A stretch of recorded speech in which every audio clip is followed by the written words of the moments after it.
Hello students, कैसे हैं आप सब। आज की वीडियो को हम फिर से स्टार्ट करेंगे नए टॉपिक के साथ, एजियोट्रॉप्स के साथ स्टार्ट करेंगे। पिछली वीडियो बहुत ही लॉजिकल थी, बहुत ही आसान भी थी, मुश्किल भी नहीं थी। आसान तो सारे रहती है अगर आप समझे तो। फिर भी पिछली वीडियो में मुझे तो बहुत ही आसान टॉपिक लगा था पिछली वीडियो का।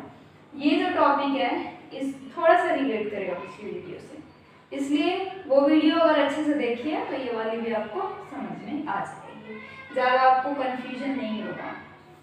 स्टार्ट करते हैं एजियोट्रॉप्स। एजियोट्रॉप्स क्या होते हैं? एजियोट्रॉप्स ये वो मिक्सचर होते हैं जिनका कंपोजिशन सेम रहता है, मतलब इनका कंपोजिशन चेंज नहीं होता अगर आप इन्हें क्या करें, बॉयल करें। मतलब कहने का मतलब ये वो मिक्सचर है that boils at a constant temperature. इनका टेम्परेचर कांस्टेंट है। कांस्टेंट का मतलब होता है सेम, फिक्स, जो चेंज नहीं होता, दैट इज कांस्टेंट। और जो चेंज हो जाता है वो वेरिएबल होता है। ठीक है, हम कांस्टेंट की बात कर रहे हैं, मैथ्स में मत चले जाना। Mixture that boils at constant temperature without change in its composition. Composition क्या होता है? कंपोजिशन मतलब आकार, जो जिसमें चीज बनी हुई है। जैसे कि आप क्या लेते हो, कंपोजिशन है, जैसे सॉल्यूट और सॉल्वेंट का जितना कंपोजिशन है, सॉल्यूट सॉल्वेंट उतना ही रहेगा, चेंज नहीं होगा, वो उसका कंपोजिशन सेम रहता है, जैसे वो बना हुआ वो वैसे ही रहेगा, उसमें ज़्यादा चेंज नहीं होगा, वो आपका एजियोट्रॉप्स होता है।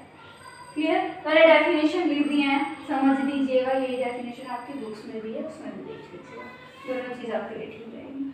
एजियोट्रॉप्स अब दो तरीके के होते हैं। एक एजियोट्रॉप होता है आपका मिनिमम, ये मिनट नहीं है, मिनट भी कह देंगे कई लोग इसे, लेकिन ये मिनिमम है। मिनिमम बॉइलिंग एजियोट्रॉप्स और मैक्सिमम बॉइलिंग एजियोट्रॉप्स, दो एजियोट्रॉप्स होते हैं। Minimum boiling azeotropes, maximum boiling azeotropes. Minimum boiling azeotropes वो एजियोट्रॉप्स खुद में एक मिक्सचर है, तो हम सॉल्यूशन की बात करें, ये वो मिक्सचर होते हैं या फिर वो सॉल्यूशंस होते हैं जो बहुत ही ज़्यादा positive deviation, that shows large positive deviation from Rawls law. Ideal solution जो फॉलो करता है रॉल्स लॉ, उस रॉल्स लॉ से बहुत ही ज़्यादा पॉजिटिव डेविएशन जो मिक्सचर शो करते हैं, सॉल्यूशन शो करते हैं, उसे आप मिनिमम बॉइलिंग एजियोट्रॉप्स कहते हैं। क्लियर? और मैक्सिमम क्या होगा उसका उल्टा, अगर ये पॉजिटिव डेविएशन शो करता है, ऐसे भी कई कर देते हैं कि यहाँ पर लार्ज पॉजिटिव डेविएशन लिखा है तो मैक्सिमम में लेस पॉजिटिव डेविएशन कर देंगे, नहीं, उसमें लार्ज नेगेटिव डेविएशन, पॉजिटिव को नेगेटिव में कन्वर्ट करो। क्लियर? मिनिमम मतलब कम होता है ना, कम के साथ पॉजिटिव, मैक्सिमम मतलब ज़्यादा होता है, ज़्यादा के साथ नेगेटिव। समझ में आ गया? एग्जाम्पल है, इतना ही है, इसमें ज़्यादा कुछ नहीं है, आपकी बुक में भी इतना ही दे रखा है और मेन भी इतना ही है, समझ लें इसको। अब जिसको ये नहीं पता पॉजिटिव डेविएशन क्या है, नेगेटिव डेविएशन क्या है, उसको कैसे समझ में आएगा, यही बात है ना। इसलिए मैं कह रही हूँ वीडियोस को लगातार देखें और बिना रुकावट के देखें। फास्ट में समझ में आया तो फास्ट करके देख ले, स्लो में समझ में आया तो स्लो करके देख ले, रोक रोक के देखना है तो वैसे देख ले, लेकिन जैसे समझ में आ रहा समझ में आना चाहिए, मन लगा के देखा करो। इथेनॉल प्लस वाटर, वो क्या शो करता है, लार्ज पॉजिटिव डेविएशन शो करता है रॉल्स लॉ से, इसीलिए हम क्या करते हैं इसे मिनिमम बॉइलिंग एजियोट्रॉप्स मिक्सचर में काउंट करते हैं। और नाइट्रिक एसिड प्लस वाटर का क्या हो जाता है, लार्ज नेगेटिव डेविएशन शो करता है, इसलिए मैक्सिमम बॉइलिंग एजियोट्रॉप्स। यहाँ तक आपको क्लियर हो गया होगा। नेक्स्ट टॉपिक की ओर चलते हैं।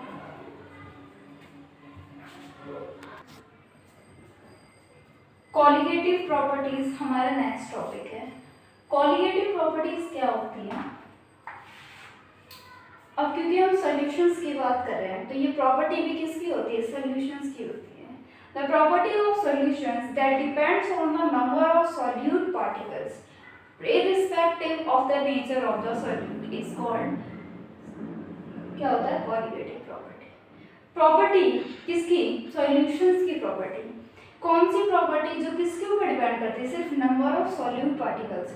सॉल्यूट और सॉल्वेंट दोनों होते हैं सॉल्यूशन में, तो सॉल्यूट की बात कर रहे हैं, सॉल्यूट के नंबर के ऊपर डिपेंड करेंगे सॉल्यूट पार्टिकल्स के, लेकिन उसके नेचर पे डिपेंड नहीं करेंगे। जो भी उसका नेचर है, इर्रिस्पेक्टिव ऑफ द नेचर या फिर not depend on the nature of the solute, वो क्या होता है, आपके कॉलिगेटिव प्रॉपर्टीज होती है। क्लियर। अब चार तरह की कॉलिगेटिव, मतलब कॉलिगेटिव प्रॉपर्टी चार तरीके की होती है। एक तो होता है relative lowering in vapour pressure. Relative lowering in vapour pressure नाम से क्लियर है। लो मतलब कम होना, रिलेटिव मतलब किसी के रिस्पेक्ट की बात कर रहे हैं।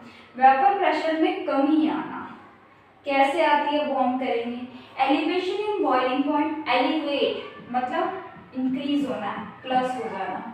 Elevation in boiling point, boiling point कैसे एलिवेट हो जाता है, कैसे इंक्रीज हो जाता है। Third is the depression in freezing point, depression मतलब फिर से कमी आना। डिप्रेशन किस में होना, फ्रीजिंग पॉइंट में कमी आना। और लास्ट हमारा ओस्मोटिक प्रेशर। ओस्मोटिक प्रेशर क्या होता है नेक्स्ट टॉपिक में करेंगे।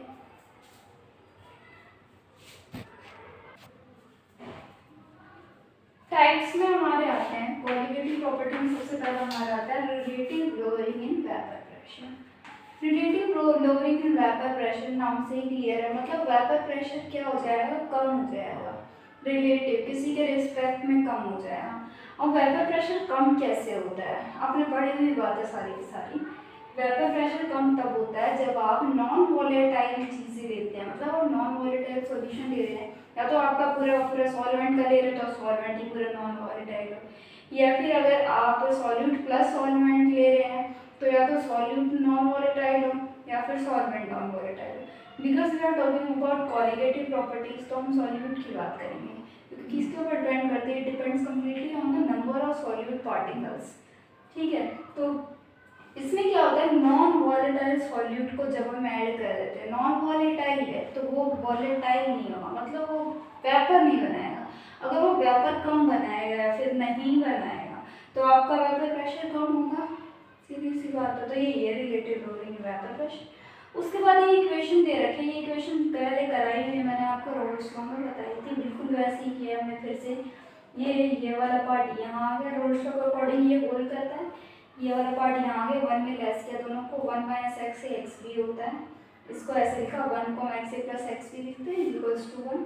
अब क्योंकि हमने इसमें डाइल्यूशन किया, डाइल्यूशन का मतलब बहुत बार मैंने बताया है, आपने इसमें सॉल्वेंट के पार्टिकल ज़्यादा कर दिए, डाइल्यूशन ज़्यादा बढ़ गए तो सॉल्यूट के पार्टिकल्स तो नेग्लिजिबल हो गए। एक्स भी denotes the mole fraction for solute, तो it can be taken as negligible और इक्वल्स टू 0। तो मैंने इसे इक्वल्स टू 0 ले लिया, तो ये वाला जो पार्ट है नेग्लिजिबल हो जाएगा, ये बचेगा। इसे आप ऐसे भी लिख सकते हैं, मोल फ्रैक्शन क्या होता है, given mass by molecular mass, mole fraction कह सकते हो, या फिर ये मोल फ्रैक्शन है, क्योंकि ये फ्रैक्शन में नंबर ऑफ मोल्स, ये नंबर ऑफ मोल्स को दिखाएगा किसी सॉल्यूट के और ये सॉल्वेंट के। Number of moles is equals to given mass of the particles with respect to the molecular mass of that particle. वैसे ही हम एक ही लेंगे, उल्टा लग गया जैसे यहाँ नीचे था। अब हम 1 ए को, ए मतलब सॉल्वेंट में, उसके लिए हम 1 भी लिख सकते हैं, सॉल्यूट के लिए हम 2 नोटेशन भी देते हैं, और लगा के किया मैंने, दोनों बातें सेम है। नेक्स्ट टॉपिक पे चलते हैं।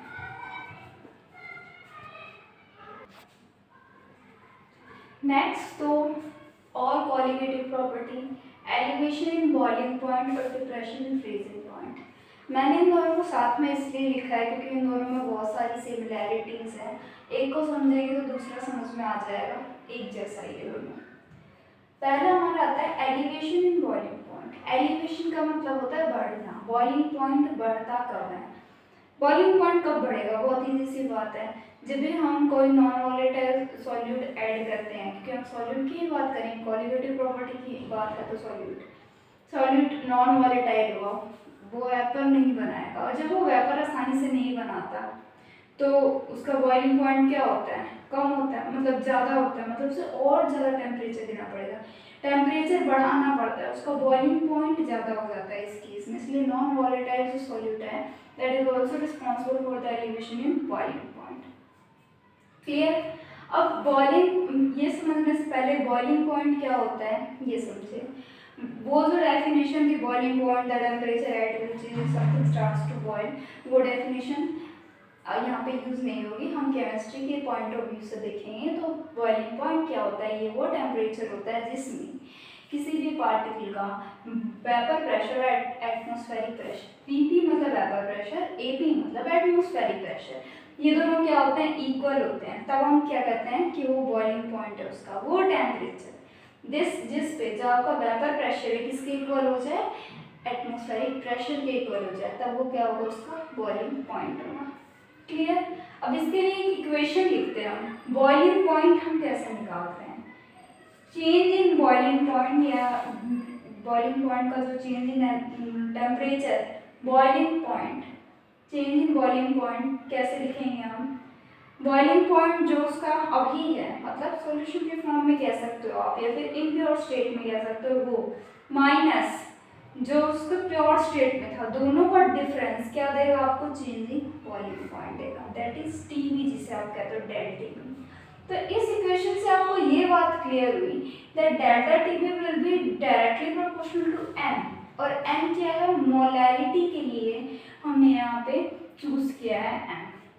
मोलैरिटी क्या होती है आपकी, मोलैरिटी होती है given mass number of moles of, एक सेकेंड, हाँ, number of moles of solute in given mass of या फिर given weight of the solvent is called molarity.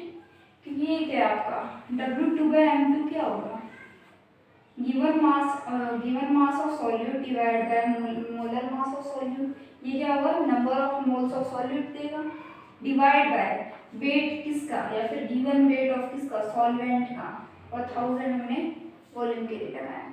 Clear. तो m इसके इक्वल होगा मोलैरिटी। अब डायरेक्टली प्रोपोर्शनल का साइन है, तो इसको रिप्लेस करने के लिए हमें कोई ना कोई कांस्टेंट चाहिएगा, और वो कांस्टेंट हमारा होगा Kb। कांस्टेंट की बहुत इंपॉर्टेंस है इस यहाँ पर जहाँ पर हम पढ़ रहे हैं, क्योंकि इसका कांस्टेंट उसका कांस्टेंट बहुत इंपॉर्टेंट क्वेश्चन आता है, इनका खुद का एक नाम है, इसे हम मोलर एलिवेशन कांस्टेंट कहते हैं Kb को। और इसका एक और नाम है, वो मुझे अभी याद नहीं आ रहा, तो मोलर एलिवेशन कांस्टेंट भी गलत नहीं होगा, मोलर एलिवेशन कांस्टेंट Kb को कहते हैं। और मोलर एलिवेशन कांस्टेंट की डेफिनेशन कुछ इस तरीके से होती है, the molar elevation constant for a solution is defined as the elevation in boiling point of 1 molar solution। अब 1 molar solution क्या होता है, 1 molar solution वो solution होता है जिसमें आप the 1 molar solution is defined as the solution in which 1 mole of solute is being dissolved in 1 mole of solvent is called 1 molar solution। हम molar elevation constant की बात करते हैं, दोबारा से एक बार रिपीट कर देती हूँ, molar elevation constant is defined as the elevation in boiling point for 1 molar solution। Clear। 1 mole अब Kb, ये एक ही डेटा था मेरे पास, 0.52 किलो पर मोल किसके लिए होता है, वाटर के लिए होता है। तो यहाँ से आपको ये पता चल गया, तो यूनिट जो होती है Kb की वो क्या होती है, किलो पर मोल होती है। क्लियर। ये था elevation in boiling point. Depression and freezing point में ज़्यादा अंतर नहीं है। डिप्रेशन मतलब कमी आना, फ्रीजिंग पॉइंट कम होना, जल्दी फ्रीज हो जाना, इसका मतलब कि मतलब आपको ज़्यादा का टेम्परेचर कम नहीं करना पड़ेगा उसके लिए। फ्रीजिंग पॉइंट क्या होता है, फ्रीजिंग पॉइंट वो टेम्परेचर होता है, फ्रीजिंग पॉइंट के लिए वो डेफिनेशन नहीं लिखनी कि freezing point is the temperature at which something starts to freeze, वो वाली नहीं। Freezing point is the temperature at which the solid state and liquid state of a solution have same vapor pressure। Vapor pressure of the solid state is equals to the vapor pressure of the liquid state। Clear। अब जैसे यहाँ पर Tb था वैसे यहाँ पर Tf है। Tb मतलब boiling point, Tf मतलब freezing point। Change in freezing point यहाँ पर उल्टा हो गया, जैसे यहाँ पर इम्प्योर वाला बाद में था ना, यहाँ पर ये वाली वैल्यू ज़्यादा होगी, वहाँ पर प्योर वाले की वैल्यू ज़्यादा है। प्योर में जो फ्रीजिंग पॉइंट था पार्टिकल का वो ज़्यादा था और इम्प्योर में क्या था, कम था, इसलिए हमने ज़्यादा में से कम को लेस किया। क्लियर। अब जैसे इसमें Tv directly proportional to m था, वैसे इसमें Tf directly proportional to m है। m फिर से मोलैरिटी को रिप्रेजेंट करता है।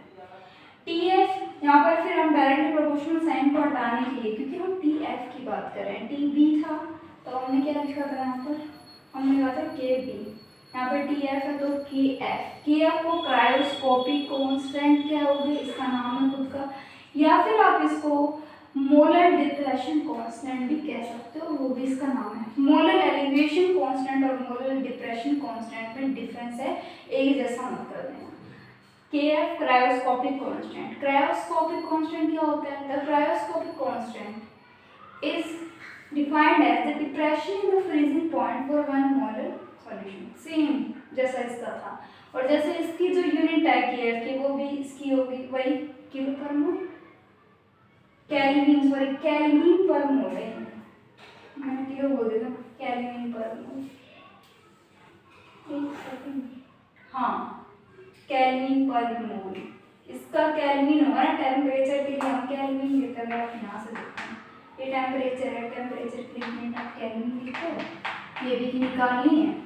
एम मतलब मोल, ये आ जाएगा क्योंकि कि आपको क्या जाएगा केल्विन पर मोल, और जैसा कि ये दोनों सेम है तो इसमें भी वही है।